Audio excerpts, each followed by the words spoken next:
All right, welcome everyone. Today I was just going to do a question and answer, but I woke up to realize that there is a brand new document in our purchase agreement packet. So I quickly went over that, found some information, and I'm going to talk to you today about that. There was also an update to another form in our listing packet, so I want to go over that as well. Usually they do not do mid-year updates and adding new documents unless it's very important. So apparently it was very important. All right, the first one is called the FRR-PA, and that stands for the Federal Reporting Requirement Purchase Addendum. And this is included in your purchase agreement packet. So if you wrote an offer yesterday, you saw this document. Instead of our packet being 28 pages, it is now 30 pages long. So that's fun. And then the other update was to the Multiple Listing Service Addendum, the MLSA document, and that's within our listing packet. Okay, so that used to be a 2-page form and now it's a 3-page form with the information they added. All right, FinCen. What is FinCen? Federal or Financial Crimes Enforcement Network. This is a federal agency. They have established a new anti-money laundering requirement. Okay, and this will require escrow holders to collect information from buyers and sellers and file a report with the government on all cash sales of residential property improved with 1 to 4 units. All cash includes non-bank financing. So if you have a hard money lender as well, that counts as cash, which flags it as potential for money laundering. There's also several other requirements that are listed in this document that escrow will now be required to get more information from your buyer and seller. Okay, this requirement will be in effect starting December 1st of this year. So if we are in a contract before that, but it's going to close after December 1st, they're still going to have those requirements and get that extra information from the clients. Okay, so let's go into a little more depth of this. Okay, the FRR-PA, what is this? The Federal Reporting Requirement Addendum makes buyers and sellers aware of this new requirement and to expect an escrow holder to ask for additional documentation in certain situations that are outlined in the document. So it's a 2-page document. It goes through exactly which people this will apply to and what documentation they're going to be asked for. So they put this in here because they want you to also know, the buyer and seller know, and you as the agent to let your client know that this can cause delays in the close of escrow because escrow is legally not able to close if they do not have this required documentation from the buyer or seller. Okay, so that's our job as well to reinstate to them, please get them this information if they're asking for it. Do they have a list of ramifications or something, or is it just? I'm not entirely sure. And honestly, I was talking to Sandra. We're going to have a escrow officer come and speak to us at our meeting to go over exactly their role of this FinCen law. And because they're the ones dealing with it, we just now need to be aware of it to give our clients a little bit of information. And that's why they put it in our documents. We don't have to be the experts in it. It's not up to us to say, oh, you're going to have to give them this and this and this. That's the escrow holder's job. But we just need to be aware that this is and educate our client a little bit on what to expect. Yeah, I think Robin Albert from. She did mention that. She mentioned that at the meeting, I think all the title companies are being trained in the next couple of weeks. Okay. In preparation for December 1st. I think we got our class lined up for October 10th.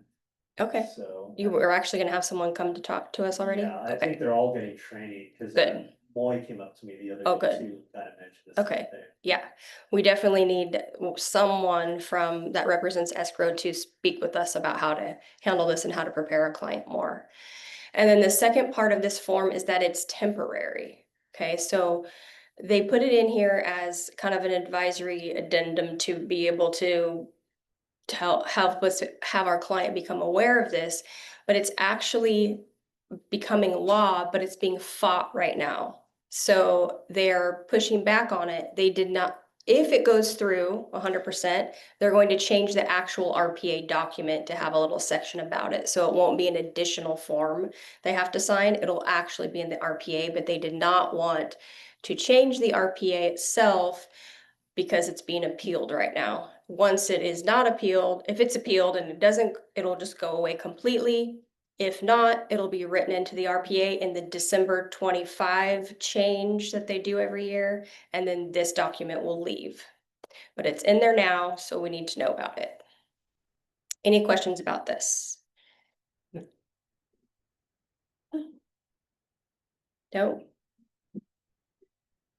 We're not responsible for it, title companies are. Yes. We have to warn our clients. Yes, this is just basically an advisory to our client stating if certain criteria are met, you will be asked for more documentation. I don't know exactly what that is. Could be their social security number, could be, I honestly don't know. And that's something that hopefully our title rep will be able to answer for us. Okay. All right, next up is the MLSA, the Multiple Listing Service Addendum. This is in the listing packet again. So this went from a 2-page document now to a 3-page document. In mid-2025, NAR announced new guidance to reflect emerging business practices and recognize delayed marketing listings. So they really just redid everything and they made more bullet points and explained the difference between all sorts of types of marketing, a delayed marketing, a complete exclusion, on and on. It's a lot of information. I just looked over the form. You can look over, it's really self-explanatory. It just gives the client more information on the pros and cons of marketing on the MLS, complete marketing, total marketing, less syndication, it's a lot of information. It also it goes into more depth on clear cooperation policies and why we have those. It's all listed in there. They changed this one section, the section that's missed the most currently. I want to bring it to attention again, because remember back in the day, we had that form called the SELM, the SELM. And if, let's say you took a listing, the day that you're having your client sign is, let's say today, you have your listing appointment, you sign it today, listing is from today through whatever you agree to 6 months from now.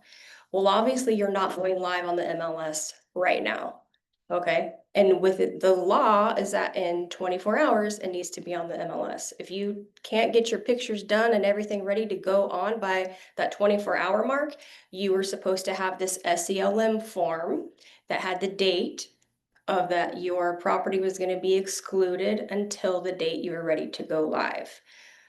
Last year, they got away with that form and they wrote it right into this MLSA form that is in the listing packet. Okay, that is still there. They just moved it down a little bit onto page 3. Okay, it's paragraph 2D, still replaces that. But if your listing is going live on the MLS after the beginning date of your listing agreement, you need to put that date on this form. Okay. I'm going to start calling that out just because what happens if we somehow get MLS is notified that we have a listing and it's not on the MLS, they're going to ask for this document proving that you have it excluded until a certain date. And if you don't, you can get a violation. Okay, so if your listing is not going on within 24 hours of that beginning listing period, you need to have a date written on the MLSA when it is going live. And if that changes, all you need to do is a modification changing the listing live date. Okay, and here is the excerpt of it. Page 3, section 2D2, right here at the bottom. Do not begin marketing the property to the public, including through the MLS, until, and you would write the date right there. Okay, it means you can still talk about it within your office, because we're all under the same broker, but you can't put a sign out, you can't market it on your social media, nothing about that until this date right here. And if it's blank, again, you can get a violation if you're not on the MLS within 24 hours.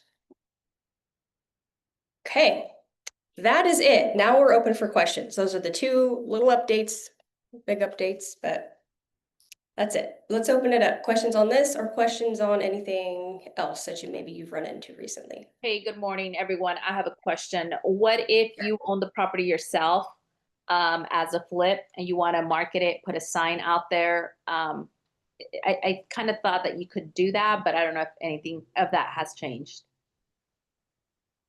So tell me that again. It's So your let's own say property. that I own the property, it's a flip, and I want to pre-market it, put videos up saying coming soon, but I'm the seller. So I'm not sure about your MLS, but Fresno, you are not allowed to do that unless you have it as coming soon access in the MLS, which starts the days on market counting. Yep. I think what is it, like 10, 17 days? That has to be on the market if you do that, the coming soon? I'm not sure because we discourage coming soons in Fresno, so I actually don't know how we can have it as a coming soon. Okay. I'll find Yeah. out with the local board. Thank you, though. Okay, yeah. Great info. Sorry.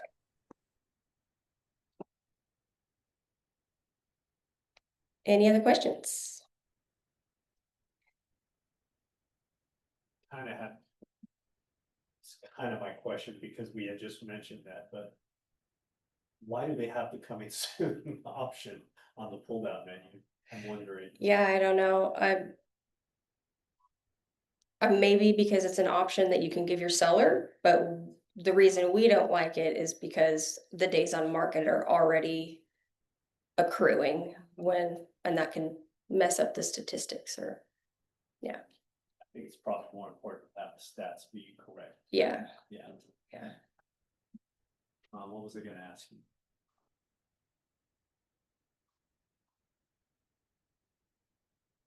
I know you're not gonna like this question, but you wanna answer that fire hardening question again about the ramifications and, like the report, cause that's kind of confusing to me. Okay, so earlier Mitz had a question to me about the fire hardening, the FHDS document. So that form is required when the home is in a high fire hazard area. And you will find that out on the NHD report. So once you get your listing, within 5 days, you have to order an NHD report. No matter if you're in contract with the purchase or not, you should order that. And it will tell you if you are in a high fire area. And it'll also break it down a little further if it's a local ordinance or state ordinance. So depending on that, you're going to fill out that your seller is going to fill out that form. And it's kind of like the TDS and SPQ where it asks them if they are aware of these certain things. And the first section talks about, are you aware of, have you cleaned the eaves, or there's tree branches touching the roof, like things like that have to do with the safety of the home. And if you cleaned brush out, whatever. So those are yes or no questions, again, with the caveat of, are you aware? This second section goes over defensible space. That could also apply to areas that maybe are not in a high fire area if your seller wants to complete that, because I mean, there's defensible space around every home. So I've seen that, not so much in this area, but up north where I do some TC work where I'm from, we have lived through horrific fires, the Camp Fire, and so it's much more on their mind there. And so a lot of people fill out that defensible space section just as a protection and to help with buyers feeling a little more safe. If it is required that you need to have a fire inspection, depending on if it's local or state, which will say in the NHD, you can order that directly from the fire department and they will go out and do that inspection. I can't remember the cost. I'm just trying to throw it. I think it was like $150. But don't quote me on that. The last one, I think that's what it was. That was a state one. You order it directly through the website. It was super easy. However, that is not necessarily required of the seller. The third section of that fire hardening is where you negotiate if the buyer or the seller is going to pay for it. So the standard on that is that the buyer has to do it within 1 year after the close of escrow to get that on file.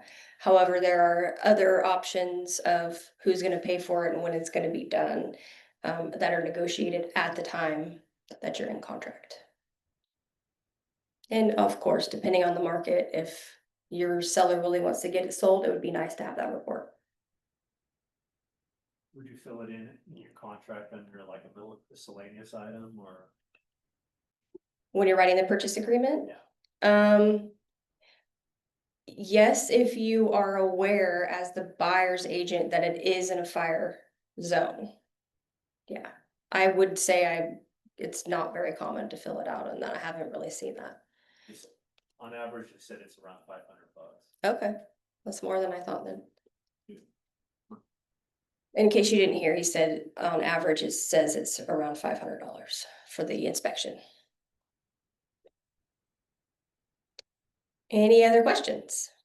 I feel like we do a whole class on that form. It's a lot.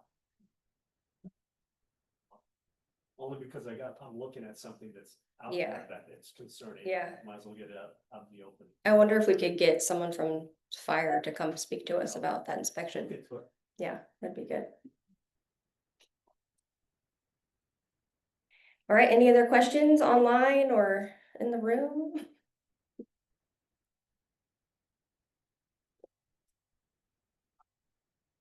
Let me see if I have anything on the chat.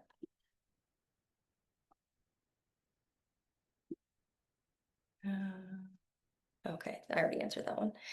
Yep, I guess that's it, guys. If no one has any questions, then that was short and sweet today, and I will see you next week. Thanks, yes. Mhm.